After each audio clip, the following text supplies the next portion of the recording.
serious, Redditors who have gotten kidnapped before, what happened and how did you escape? I was 24 and coming home around 3 AM one night from being the designated driver.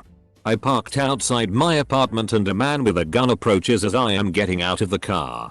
He forces me back in and yells at me to climb over into the passenger's seat. I am a blubbering mess at this point and just know I am going to die. He drives me to an ATM and wants me to get him some cash.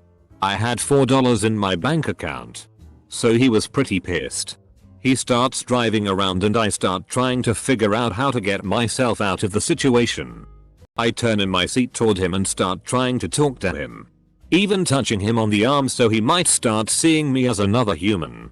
While I am doing this, I reach up behind and unlock the door. Eventually he comes to a stop at a red light. I notice a car has pulled up behind us and I throw open the door and jump out. He grabs me and my clothes rip. But I get out. He takes off and the people in the car behind me call the cops. A couple months later I have to go to the police station and pick him out of a lineup. I meet 2 other women he did this to and realize I was extremely lucky compared to what they went through. Another year later and I go to trial since my incident had the most evidence. He gets 99 years in prison and won't be eligible for parole until he is 64. Took me a number of years to feel comfortable being out alone at night. I joined an outreach program that went into prisons and that was probably the best therapy I could have ever gotten.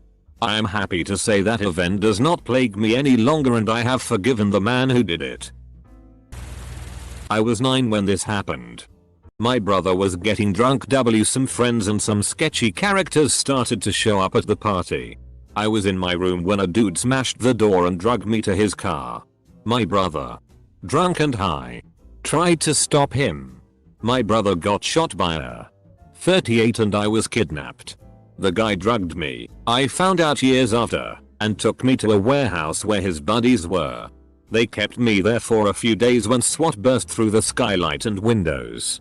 Turns out there were 20-ish kids there and that they were being sold as, be creative. The SWAT got a tip from my brother's friend who trailed the dude who took me. Was your brother okay? It was a shoulder hit.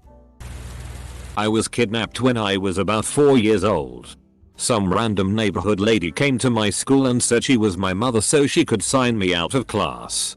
I was always a very obedient child so I didn't put up a fuss or ask any questions, as far as I can remember. When I didn't get off the school bus a few hours later my parents started to freak out and when the school told them that my mother had taken me out of class my parents went to the police. A neighborhood canvass started immediately and I was eventually found sitting in this lady's basement watching TV and eating cookies. Apparently I was totally unharmed. Just confused. The school board quickly changed their rules about required ID for parents picking up children at their schools. This will get buried. But I was kidnapped and date raped by a guy I was dating. He picked me up from work and said we were going to a party. Instead he took me back to his house. Beat the shit out of me and raped me for several hours. I honestly just prayed I would die. I was pretty sure he was going to kill me. I couldn't get away. My phone was on a table by his bed and every time I replay it in my mind I wish I had tried to call someone. Anyone. But at the time it seemed impossible. He drove me back to my car in the morning. I always pride myself on being careful. But I do partially blame myself for putting myself in that bad situation. I'm a lot less trusting these days. I owed a bloke money for some drugs. I was walking home from work when a car of boys pulled up and beat the shit out of me and put me in the boot of the car. I wasn't sure what they were planning to do with me so I shit myself and pretended to be dead. They opened the boot to find me all bloody and smelling like shit. They panicked and left me on the side of the road. I was way too drunk at a local bar with friends. An old acquaintance from high school showed up. He and a busy asked me to go outside for a smoke and a joint. They somehow convinced me to get out of their truck and took me to one of their houses. I don't remember much until the one started making crude advances to me and my friends at the bar started blowing up my phone. One of my friends had seen our old schoolmate at the bar. Tracked down his number. Made some threats. And I was returned to the bar. They dumped me out of the still moving truck into the gravel. I was held up at gunpoint and put in the trunk of my own car, while my friend was made to drive to the other side of town.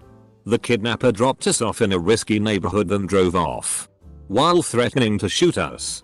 The closest thing to a movie plotline was when he yelled back that he was going to check my phone and if I had called the cops he was going to shoot us both. I hadn't called anyone because he would have heard me talking, but I texted my mom, so I was worried he'd see that. I took the battery out of my phone. This was in the early days of smartphones, but I still had a flip phone, and put it in a board game case next to my head. He stopped and checked my phone and seemed satisfied when it was dead. Double quote.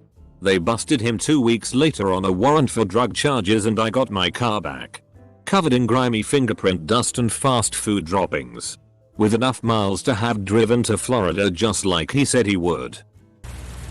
Probably going to be buried, but whatever. I was 2 years old, and I was in Vietnam with my mom, her native country. My half Asian plus half Caucasian looks drew a lot of attention anytime we went into the marketplace, and several people would come to look at me, touch my hair, take pictures of me. Anyway, 1 second I was with my mom, and the next second she turned around and I was gone. She panicked, obviously, and after asking several bystanders, she found me an hour later with an old man.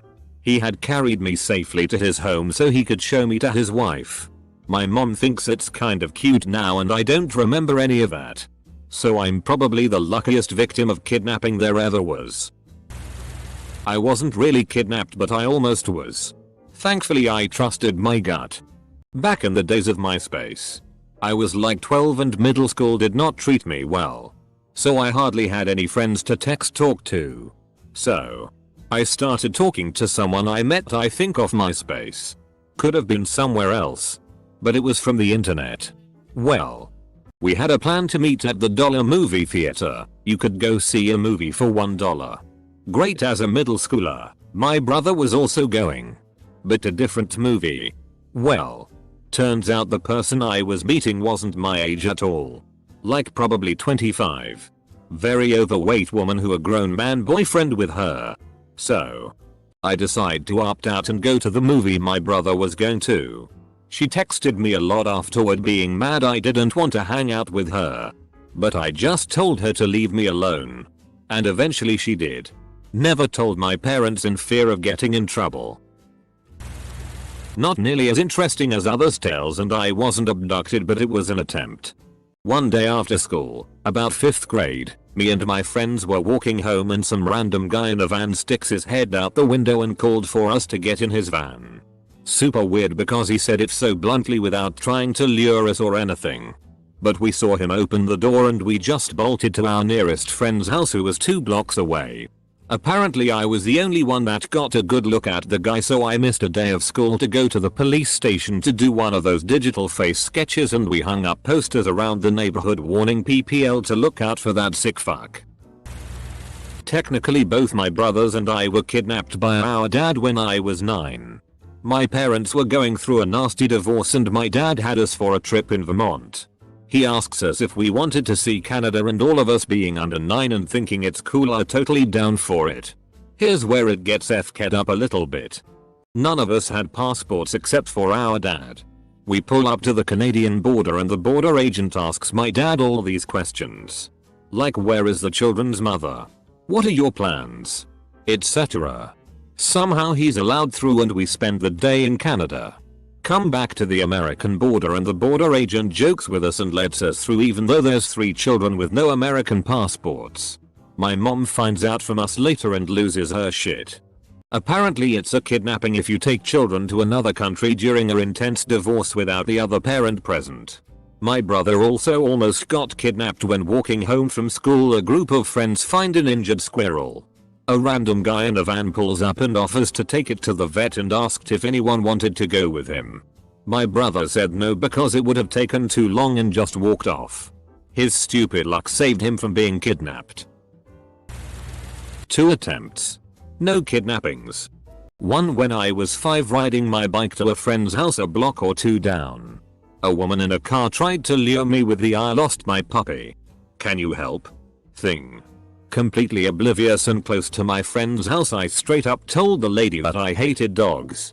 Hadn't seen any wandering around and would not like to join her because I had other plans. Luckily my friend's mom came outside then to watch for my arrival and called me over. The lady sped off. The second time happened in the 5th grade when my mom was running late, so I walked down a couple blocks to a church to meet her and waste time. On my way a weird old guy started following me, but right when he was going to make his move a mailman pulled around the corner. Saw what was happening and yelled at the guy. The guy sped off and I thanked the mailman. He said he would wait until my mom showed up. Moral of the story. I was a dumb child. Dogs are gross. And male people are society's most unappreciated superheroes. Wow, okay, here's what happened to me. I was fixing a friend's computer late night after work and I finished, so I went to the gas station on my way home. After filling up, this guy jumps in my car. He tells me to drive. So I do. I drove towards a police station thinking I will be safer if I could get close to it. So while I'm driving I notice that he only had a percussion screwdriver. Like the one you might fix your glasses with. So I pull over, get out of the car, and I pull his ass out of my car. He gets up and throws a punch. I grab his wrist, kick the ball of his knee, and put my knee in his sternum. I got him once more and yell, if you get up before the cops get here I'll f***ing kill you. I pulled my phone or called the cops. He lay there cradling his arm until the cops get there. The cops couldn't believe the story, and as it turned out he was transported to the hospital because I broke his arm and xiphoid process. He then went to jail for kidnapping and attempted robbery. One of my friend's sisters was kidnapped when she was 12. I lived in a very safe town just outside of Houston. She was a very good girl. Very polite. Straight A's and always willing to help. She was running down her neighborhood road, which was open country. Just like she did every day, and a blue truck stopped and got her in the truck somehow. The witness said they just talked for a second and she got in. I was about 8. 20 years ago, and I'll never forget her family and the devastation. I remember going with my mom and walking through swamp waters and the worst brush in the world, walking in lines looking for her. Weeks went by and they had found her blood in a blue truck but no clues. All hope was lost finding her. A few months later a guy walking his dog found a body in a ditch about 35 minutes north. It was her, only wearing a sock on a decomposed body. About a year later they actually caught the guy. But it was ruled it was his twin brother and he was never found. They said she was raped then stabbed to death the day of the kidnapping. I hate people. When I was 12 years old, I sat next to a woman on a plane to Las Vegas.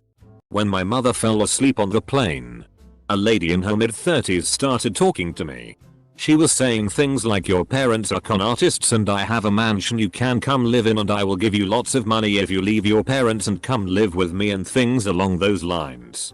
After the plane landed and everyone was walking to get off the plane, the lady grabbed my wrist and pulled me and began ushering me in front of her. My mom lost her mind and caused a huge scene. I am not sure how the conversation went among everyone. I was very distraught. But they made me wait on the plane while police escorted the lady off the plane to question her elsewhere. To this day, I cannot believe she attempted to do this while my parents were right there and on a plane no less. I will never know the lady's true intentions. But the older I got, the more sinister the situations became in my head.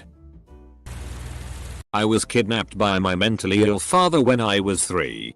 My mother had left him. Me and my sister, who was 6 years older, were staying at our maternal grandparents.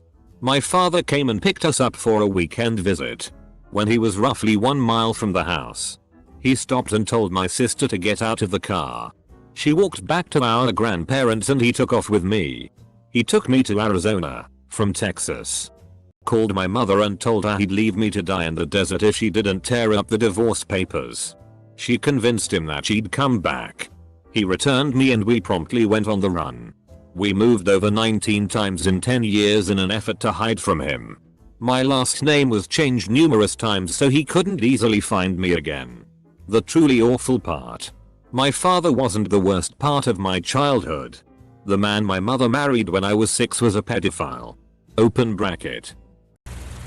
I got pushed into a car in London and held for 14 hours in a car that had been stripped of much of its internal paneling with a door that could only be opened from outside. I don't really know what his intentions were, but he was going through a pretty serious crisis. He told me how his wife had left him after revealing how neither of his 2 children were his. He was unemployed and evidently addicted to crack cocaine. For 14 hours. He shared many of his fears and problems along with a desire to end it. As the time passed, I became a little impatient as I had a plane to catch. But soon abandoned such hope after he started shouting and stabbing the dashboard with a 10 screwdriver because I wasn't listening. Through all of this, I recognized a man at the end of his rope that needed someone to talk to. Although terrified at some points, I calmed myself by believing that I could get through it if I could keep him calm and see me as a friend. Albeit one that needed to go home. Eventually, the sun rose. The drugs ran out and wore off. And he had shared all he could. I encouraged him to speak with his family and try to seek legal advice. I gave him my email address and he opened the door and I found my way to the tube station. I don't know how things turned out for him. He never contacted me. Last summer, I went to Walmart around 1 AM on a Sunday night. I work night shift so I was fairly comfortable but still aware of my surroundings. I bought an HDMI cable and a bag of chips and was walking out to my car when a car pulled up to mine. When the guy got out, I just assumed he was going into the store. I unlocked my car and he came around the side. At that point I was a little anxious but just thought he was gonna ask for money or a cigarette. Then I saw his gun. He told me not to say anything and to get in the back seat of his car. He said if I did what he said, he wouldn't hurt me. I got in his car, and he gave the gun to a kid, probably 13 or so, in the passenger seat. The kid held the gun on me while the man took my wallet, phone, and keys. They drove to an ATM and withdrew all the money from my bank account, only about $200 because I'm a broke college kid. They kept talking about whether or not they should kill me or let me go. I convinced them to drop me off as long as I promised not to say anything to the cops. They kept my phone but gave me my wallet and keys back and dropped me off in the ghetto. I walked to a gas station and the cashier called the cops for me. I think they had a hard time believing me because I seemed so calm. But it was the worst night of my life. Not really sure if this counts as a kidnapping, since I was only with them for about 20 minutes. But it sucked. Wasn't technically a kidnap. But when I went to Niger when I was around 8 or 9, some man wearing a turban grabbed me and carried me across this bridge and was talking to me in Arab. I couldn't understand anything and I was just confused and scared. He dropped me and I got up. As soon as I got up he tried to push me into the river underneath the bridge because we were still on the bridge whilst he dropped me. After that he just walked away like nothing happened. This happened 6-7 years ago and still freaks me out.